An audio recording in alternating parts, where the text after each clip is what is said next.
Mexico's President Claudia Sheinbaum slammed Trump's tariff threat yesterday, suggesting her country could retaliate with its own tariffs. She also claimed migrant caravans are no longer reaching the border with the United States. The comments were made during a press conference yesterday in which Sheinbaum read from a letter she sent to Donald Trump.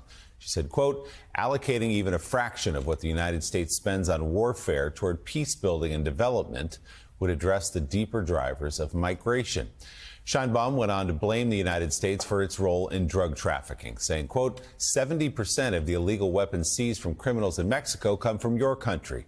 Tragically, it is in our country that lives are lost to the violence resulting from meeting the drug demand in yours. President Sheinbaum of Mexico in a letter to Donald Trump. We mentioned Donald Trump also threatened an additional 10% tariff on goods from China for its role in fentanyl trafficking. Yesterday, a spokesperson for China's foreign ministry called the drug issue a, quote, American problem, saying China has provided support in dealing with that and that the U.S. should, quote, cherish China's goodwill. Joining us now, former Treasury official and Morning Joe economic analyst Steve Ratner and congressional reporter for The Hill, Michael Schnell. Good morning to you both. Good to see you. So, Steve, you've been educating us about tariffs for many years now. 25% in Mexico, 25% in Canada, our two largest trading partners, would do what, in your eyes, to the price of everyday goods here in the United States? Well, it's going to raise it pretty significantly, Willie. And as your report from Hallie Jackson just said, one of the things that I think we all learned during the campaign is that tariffs are a tax. They add to the price of the goods. They're not paid for by the companies. They're paid for by consumers.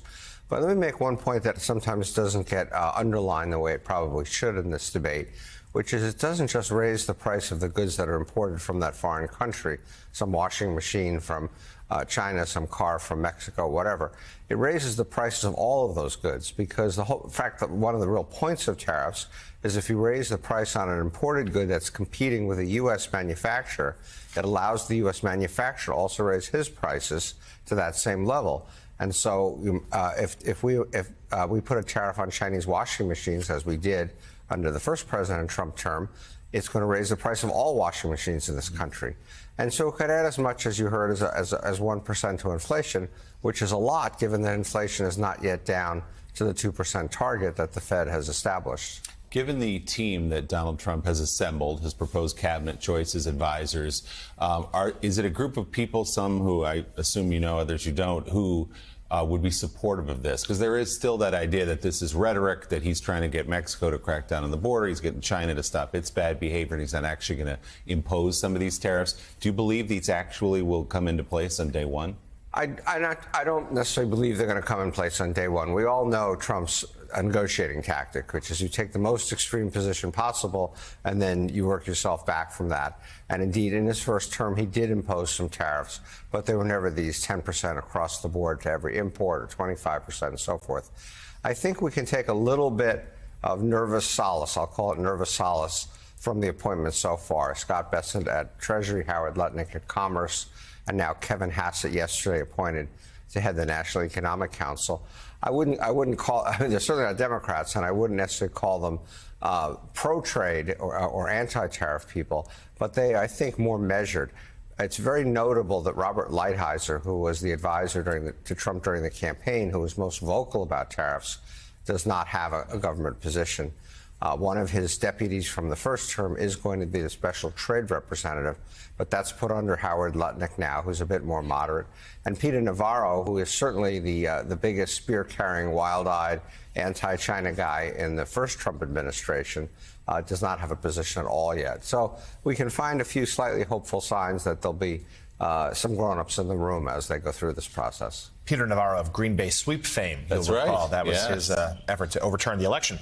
So, Michael, this was an election that was largely fought about the economy and prices. Inflation, polls suggest, was one of the biggest drivers of voters to Republicans. But if Donald Trump goes through this, prices are going to rise again. How does Congress right now, the Senate and the House with a very slim majority. How are these Republicans feeling about this? It's a bit of a mixed bag, right? We're hearing from a number of those hardline conservative Republicans who say this is great. Mexico, China, Canada, they need to face these tariffs. We're especially hearing from some border state Republicans who say that this needs to be done to stop the spread of fentanyl, to stop the illegal immigration, which is what President-elect Trump has tied it to. But there are still some skeptics. For example, Chuck Grassley, right? A longtime senator, Republican from Iowa. He's conservative. You can definitely argue that he's conservative. He said that he's concerned about the potential effect of these tariffs, about these rising prices. But what he came back in the second breath has said is that I see this as a negotiating tactic. I think a lot of Republicans are saying that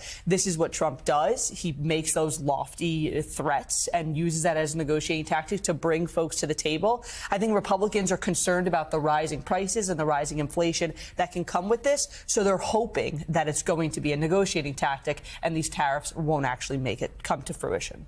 Steve, you certainly have not been exactly optimistic that Donald Trump's tenure is going to return to the American dream, as you recently wrote in the Times. Can you talk a little bit about the source of your overall pessimism about the economic environment that Donald Trump faces and his proposed solutions to it?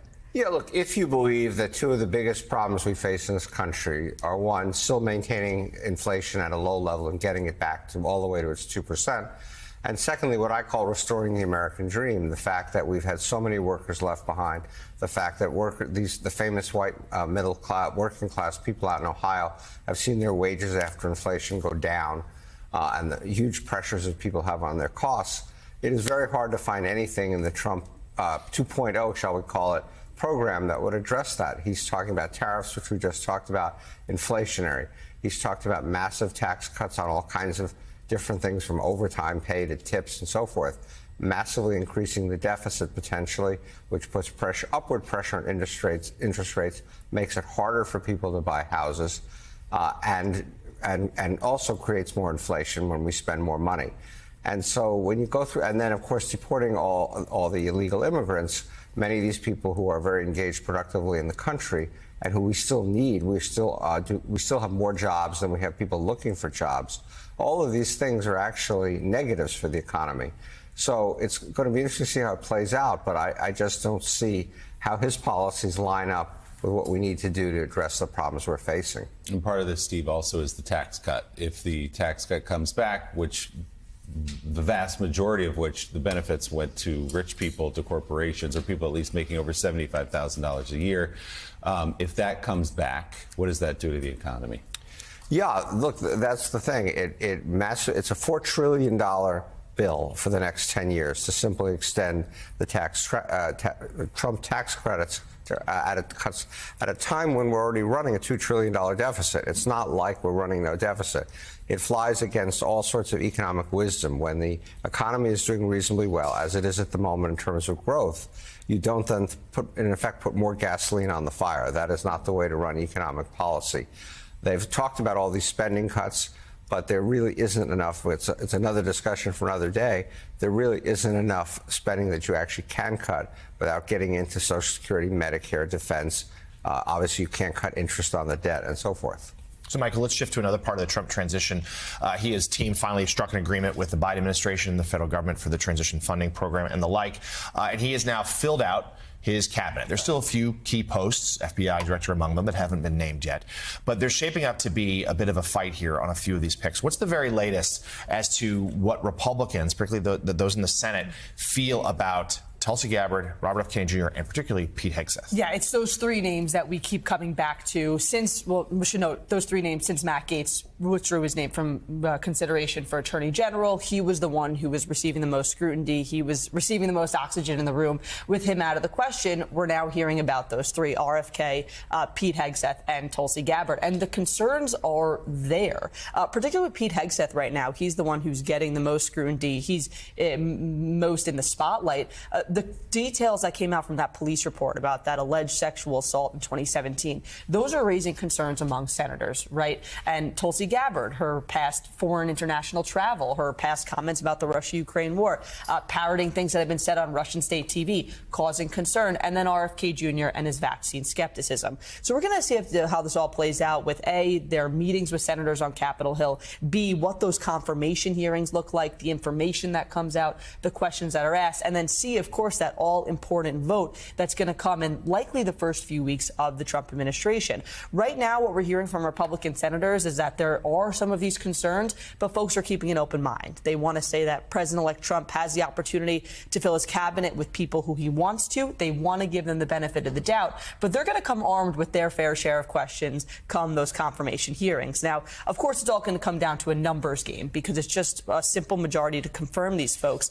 Republicans have 53 seats in the Senate. Obviously, if it's a 50-50, J.D. Vance can come in and break that tie.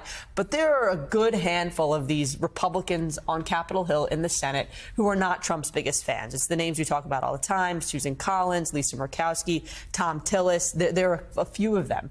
Depending on how they vote is going to depend on these nominees, whether or not they can get in the cabinet, and depending on how many they're willing to tank and vote no against. It would be a pretty resounding thing for a Republican to vote against a Republican president's nominee. It's going to be interesting to see how many they're willing to stick their neck out on and tank when you're dealing with the potential wrath and retribution that could come from the president-elect with those cabinet And picks. there's the sense from the Trump side that, okay, we pulled Matt Gaetz back. We gave you one. We heard you. You don't like him. We told him to step back. Don't you dare cross us on these other ones, as if he was the sacrificial lamb. But when you dig through, as you said, Pete Hegseth, you dig through these stories, you dig through some of the views of Bobby Kennedy Jr., and of course Tulsi Gabbard's affinity for Russia, for Assad and Syria, and things like that. There are real concerns among Republicans. Do you think, as one of their first acts in this new presidency, though, that they will, enough of them anyways, you say it only takes 4, right, enough of them will step out and cross him, at least on 1 or 2 of them? Well, this is something Jonathan and I were talking about the other day. They didn't actually have to use too much political capital on Matt Gaetz. The writing was on the wall right there from the outset. It was clear from those private conversations, but also from the public conversation, that Matt Gaetz did not have any chance of becoming Attorney General, especially with that House Ethics report hanging over his head. So these Republicans who are not the biggest fans of Trump, they still have that political capital. They haven't fully put it to use yet. Now, as you mentioned, the big question is, are they going to want to do this right out the gate? And that's the key question here. But again, we're talking about folks who don't have a strong affinity for Donald Trump. Susan Collins and Lisa Murkowski admitted that they didn't even vote for him. So I don't know if that calculus is going to play in too much when we talk about if they're willing to take this vote. Yeah, they were able to save their fire because they didn't have to take the vote against Gaetz. I'm told by those in the Hill that Hegseth's probably the one who's in most trouble of these picks. And if Trump were to nominate Kash Patel for a job that would require Senate confirmation, he'd be in trouble as well, which is why I'm told those in Mar-a-Lago are leaning towards installing him somewhere else, perhaps a deputy position where he wouldn't have to face that vote. And people who care deeply about intelligence in our country are very, very concerned about Tulsi Gabbard as well. So we'll see. All right, the Hill's Michael Schnell, thank you for your reporting. Steve Ratner, thank you as well. Happy Thanksgiving to you both. Great to see you. Thanks.